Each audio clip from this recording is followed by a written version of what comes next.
to come back to the States, and we wound up in Seattle.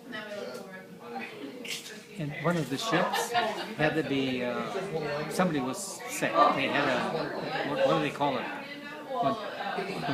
Dysentery? Huh? Dysentery? No, it wasn't dysentery. But you couldn't get off for 3 days. Oh, quarantine. Here we are You were in quarantined. Seattle. We're in the water, and here's Seattle there. And for 3 days, I'm looking at the United States because somebody, well, it wasn't dysentery, but it was some disease that could be transmitted, but it was in one of the other ships. Thank God it wasn't in. So for 3 days, we sat here, and there's the U.S. Okay, remember at the house on Locust Street in the basement, you had some big samurai swords. Remember those? Yeah. Where'd you get them? And what happened to them? They're probably still there. How did you get them? I don't know. You don't remember? Or you don't want to say? Well, my dad was a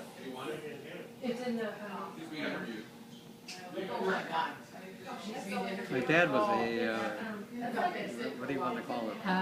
Selling whiskey. Bootlegger. He had a big Rio flying cloud, and I'll never forget this. He has a wonderful memory back. We came to Dubuque, and I remember going across the bridge. We came across the bridge, and we went up the hill to one of those, it was a restaurant. And we pulled in there, and he went in, he talked to some guy. And see, he wanted to get a load of liquor. And anyway, he talked to the guy, and so anyway, I got out of the car, and they loaded the car up. The trunk was loaded. Was this in California? No, this is East Dubuque, Illinois. Oh. There used to be a big thing out of Chicago, came to Dubuque, from Milwaukee to Dubuque. Dubuque was quite a organization for liquor and stuff like that. And he was there to get the liquor. So he got it loaded in the trunk, coming across the bridge, stopped, he got arrested.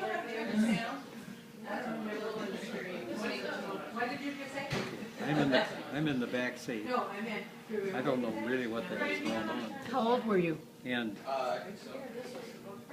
cops had him pull over to the side, looked in the trunk. He says, "You're arrested." Well, do you know what he did? One thing, he said, "You can have the load, you can have my car, if you leave me go." I remember that. He let him go. Now we had to get back to Mason City. I still don't know how we got. We must have hired a car or something. But then we went back to Mason City. And that was the last of that, because my mother was ill at the time, and she said she was sick and tired of the law coming, knocking on the door and coming in and searching the house. Here the kids are looking up what the hell's going on, you know. So he stopped that. No, I relive it. It seems like yesterday. 22 years now. I relive the fact that, where did Lonnie go? Anyway, he didn't have any jail term in Mason City. Thank God for that. But he wanted to go out to California.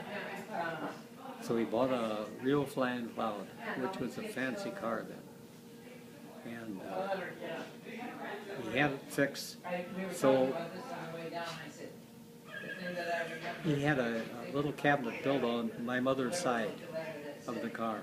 And she couldn't get out. I mean, he had to get out, and then my mother would have to slide over and get out there. And what he had a little cabinet built on that side. And that, he had it so that the cabinet had a drawer or something in it. It would come out and then make a little table. Now, we're getting ready to go to California. He wanted to get the hell out of it. This during the Depression. And he wanted to get out. And so there was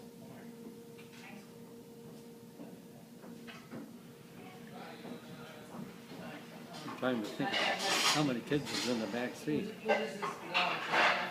Must have been at least 4 kids in the back seat. That was one of them.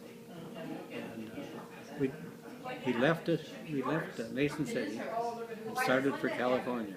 And as we came along, and if we were hungry, we'd pull into some little stop along the road, and he'd get the food, and then we'd go out. He'd lift that door down and make a little table of it, and that's where we would eat off of that. And that's how we went out to California. And he said, as we're going, he says different times, he says, now, kids, he said, if you want to see something, he said, I'll be glad to take you. But he was heading for California. Now, this is the Depression. So as we went along, we saw a lot. We saw the painted desert, and nobody else did. We saw this place and that place, you know. We saw the big dam that was starting to build. We saw that. And across that, kids out there. And I think I told you, we lived in a place in California, San Bernardino, or it was close. I remember mentioning it to you, but I can't remember where it was. But it was close to where you had your boat. Oh, San Diego? Well, you were in San Diego. We were in San Bernardino. And in fact, I was going to school there. I taught 5th grade. And No. That's good. I'm glad to hear that. No, we didn't need it. well, he had rented an apartment, and we were staying there. And while he was there, he was going into different places and saying he wouldn't mind buying a business out of California. Buy ours. He says, oh, California. He came back and he told my mother, he says, we're going back to Iowa. Iowa's better than California is. So he pulled Why up. did he think that? Now, this is during the Depression, and like I said, he wanted to buy a business and make a go of it, like a beer tavern or something or other. And every place he went in and talked, buy mine. That scared the hell out of him. Because, like I said, this is the Depression. So we hopped in the car, and we didn't stop in Mason said we stopped in La Crosse, Wisconsin. You know, we were there before the Duke. So we were in there, and I even started school. Now I'm in about 6th grade or so. And he drove down to Dubuque, and he searched Dubuque, and he came back and he told my mother, and he says, I think Dubuque is a place for us. And he says, there's a place on 1044 Bluff.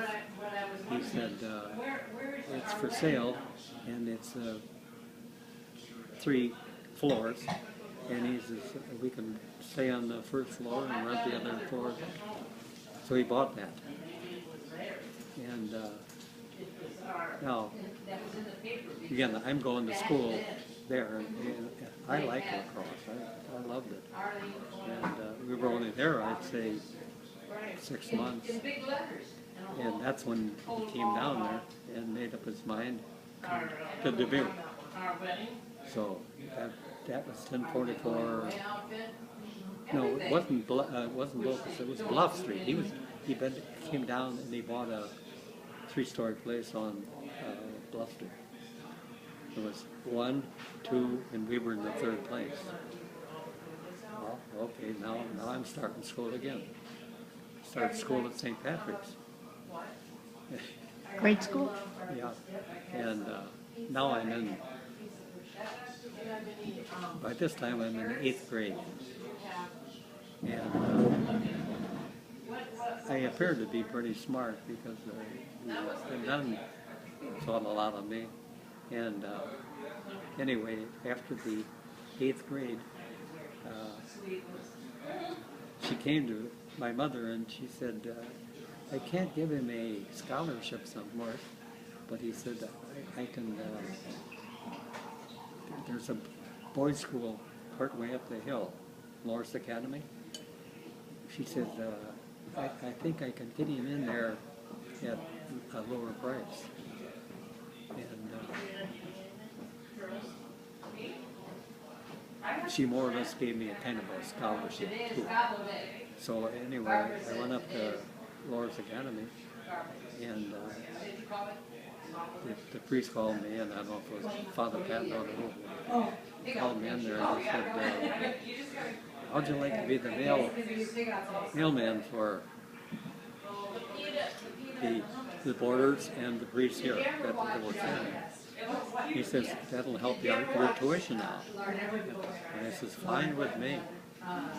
So anyway, they made arrangements at the post office for me to pick up the mail every morning and take the mail up to the academy, then take the mail up to the college. And I did that for several years. Now, like I said, that was my first year up there. So 2nd year, 3rd year, and 4th year. And that helped me through the high school. And I went up to the college. I started the college.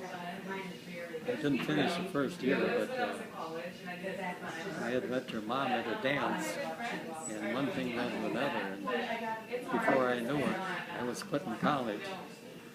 Oh, I know what happened.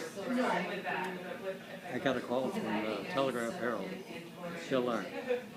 Tom, he said, how would you like a job at the Telegraph? Coming in at the right time. Fine with me.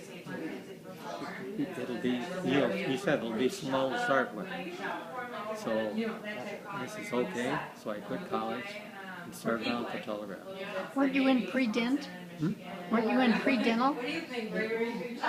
You were going to study to be a dentist? Yeah, I was. That's what I wanted. I had some months in towards it, and he called, like I said, and I thought, well, Telegraph. So anyway, I stopped school. And the rest is history.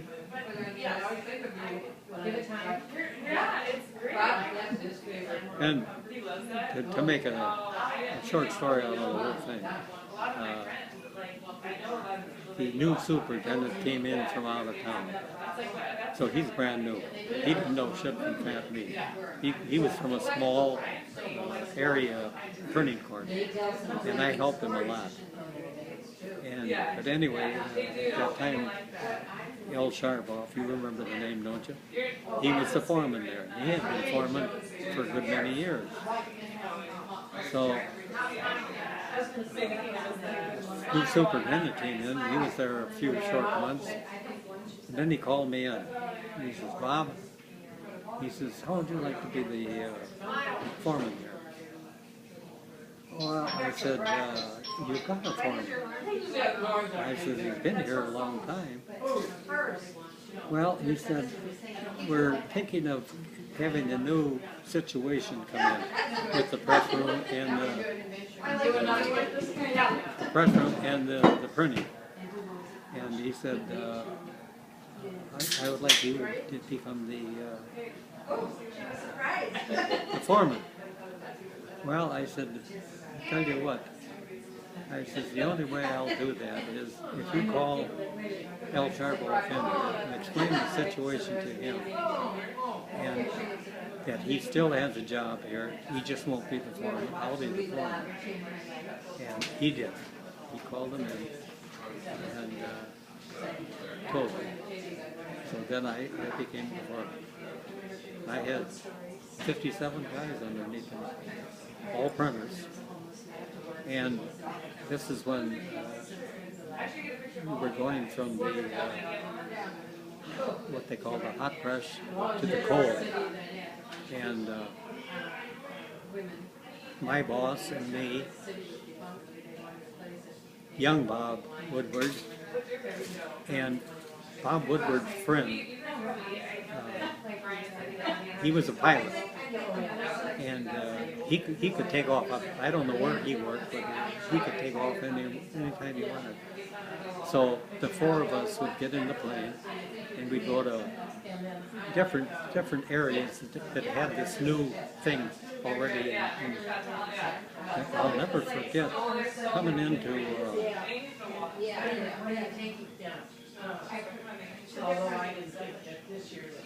We were just in a small plane, and we were coming into this airfield, and he was ready to land when they waved him off, more or less.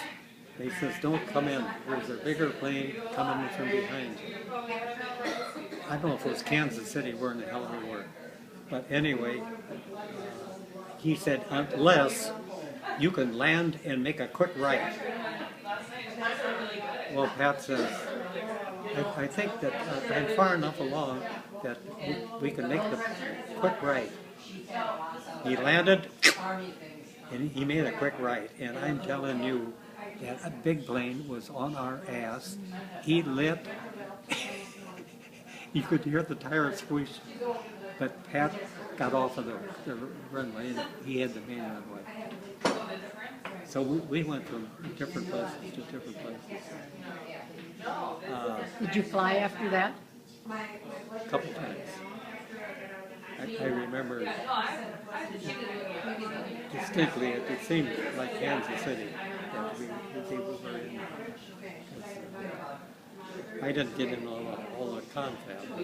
Afterwards I did.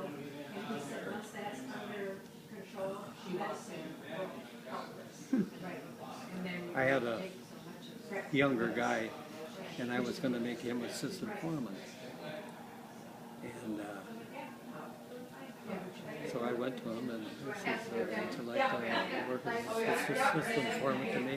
I says, we've got a new procedure coming in, and I says, I'm going to need a lot of help. Yeah. He cut my throat. He what? He cut my throat. How?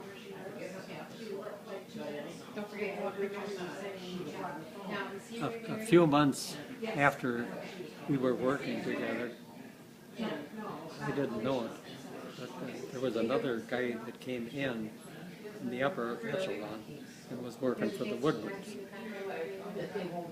He got in with this new guy. This new guy was over us, and he didn't know a shit thing about printing. And the guy I was having for the assistant foreman, he went behind my back with this guy and got in with him. And the two of them eventually worked to get me out. I mean, this was in years to come by. And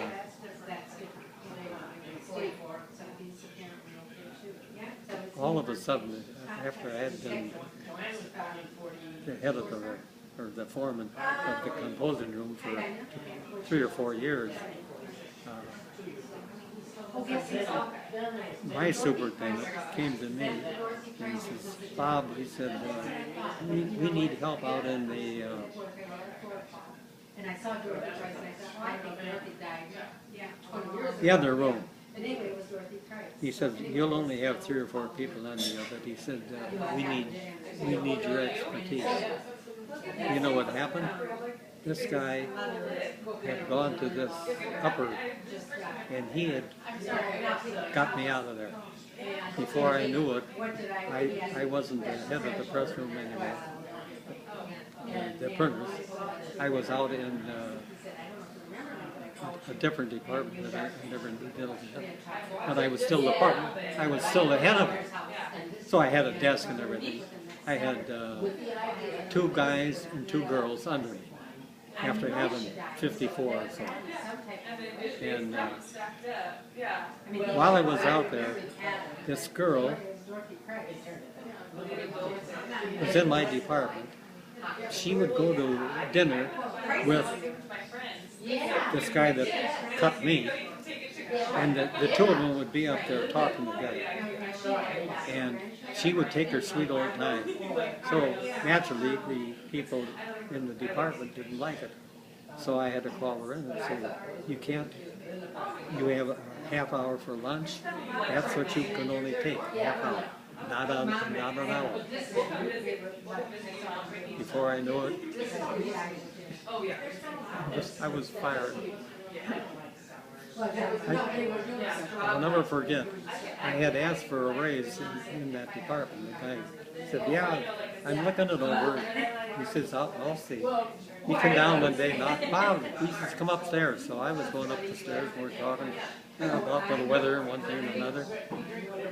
Got in his office, he says, you're fired. And Just like that. After how many years was this? Quite a few years. And I says, I'm fired. I says, you son of a bitch, if you get up out of that chair, I says, I'll knock you down. Oh, yeah. Here I came up to get a raise, and that kid had worked with the girl that he went up with, and he was married, but they were real close together. And would you believe it, that girl died shortly after, and shortly after that, he died, the kid died. I mean, they had taken him out of being the head of the composing room, and they made him the something out of a small town out in Iowa, but he was the president. I mean, it was big stuff. Was his name King? No, his name was. Anyway, I thought I knew his I name. thought I'd never forget his name.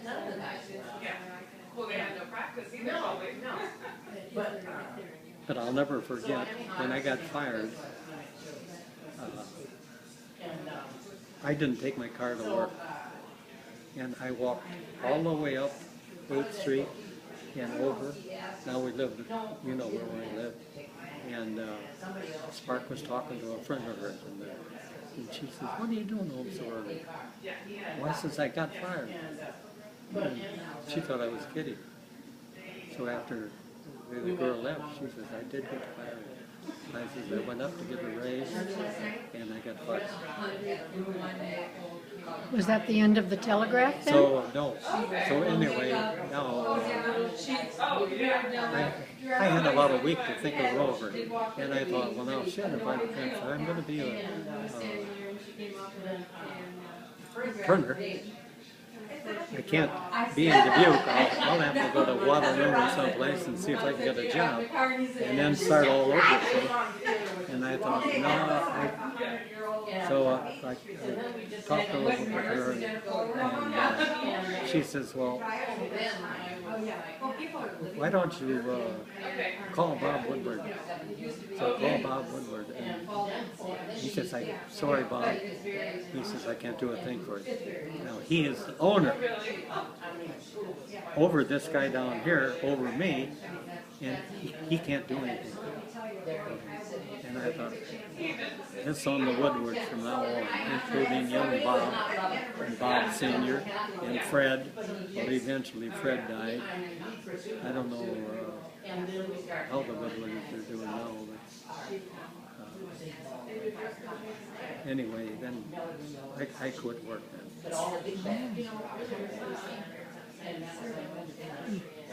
I mean, I worked for a while back in the composing room, and then when I got tired of it, I quit.